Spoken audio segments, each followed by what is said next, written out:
Pelatihan kateterisasi intermittent.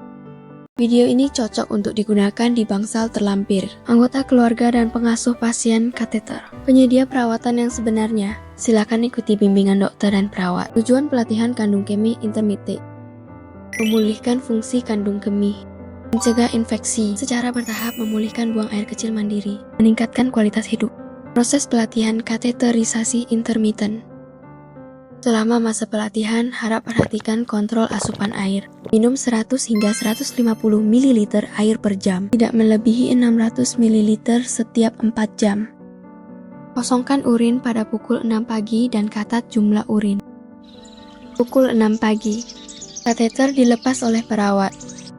Sebelum pelepasan, pengasuh melakukan teknik pengosongan kantong urin dengan benar. Dan catat jumlah urin pada lembar catatan.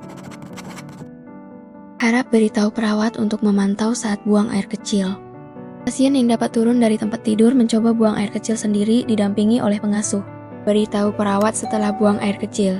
Perawat, sudah waktunya buang air kecil? Bibi, saya akan mengukur sisa urin Anda setelah Anda selesai buang air kecil.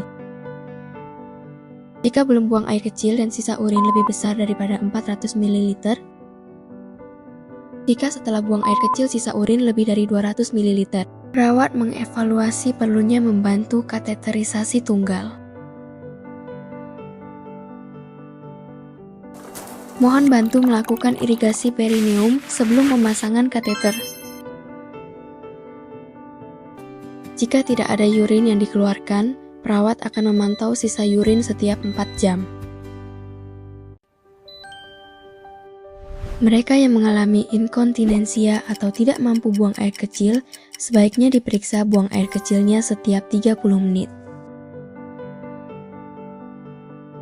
Pasien telah buang air kecil di popok.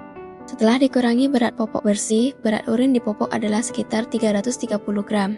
Artinya volume urin kali ini sekitar 330 ml, dan catat dalam lembar input-output.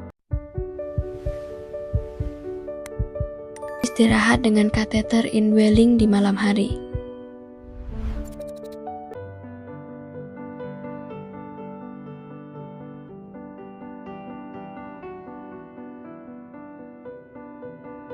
Kakek, Anda dapat minum air secukupnya di siang hari dan sebelum tidur. Ini dapat membantu mencegah infeksi. Ingatlah untuk minum setidaknya 1.500 ml air setiap hari. Jika dokter memiliki instruksi khusus, kami akan mengikuti petunjuk dokter.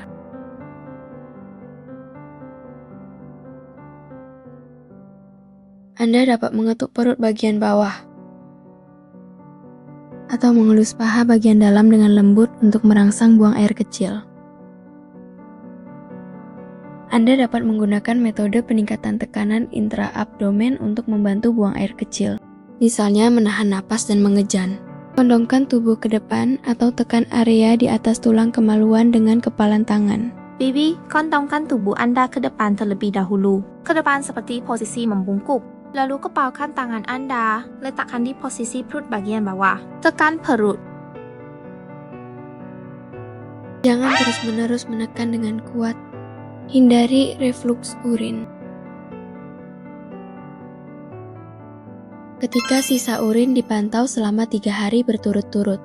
Volume sisa urin contoh mililitri.